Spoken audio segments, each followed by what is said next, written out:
I love walking out onto the wharf because it gives you another kind of a perspective of the ocean. So I love walking out there. I feel like I'm on the water without having to be in it.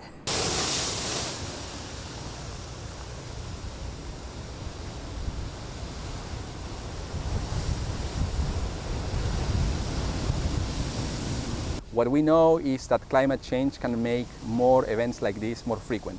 Each ocean has its complexities, obviously, but the Pacific Ocean is super active in terms of many complex environmental processes that can be happening there, all the way from king tides to storm systems that can create big winds that can push water into the communities.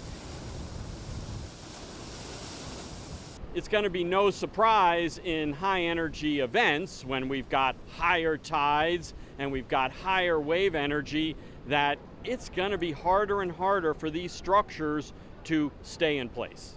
We are very much in a changed environment, and that environment means changing sea levels and changing wave energy on our coasts. So this is going to be an increasing problem for all kinds of coastal infrastructure.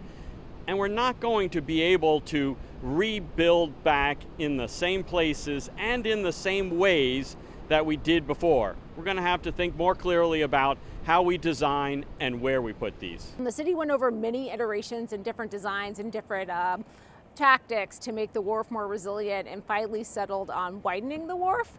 So the project we have going on right now is making the narrow part of the trestle doubly wide from 3 to 6 pilings in an effort to make it more resilient and to not get that mid-span damage we've seen in the past couple of storms. We are bridging the gap and going to take this width all the way down to where you can see those blue buildings at the end there. So one of the tactics that we're using for this is the type of pilings we are using have the ability to be raised over time. So that's not a project we're not doing right now, but if in the next 2015, hopefully not sooner than that years, the city decides, yes, we want to take that next step and raise the level of the wharf, we're in a good position to be able to. Yes, we're having stronger storms and the climate and the weather is changing, but I think we can do it so that they'll, last for a while longer.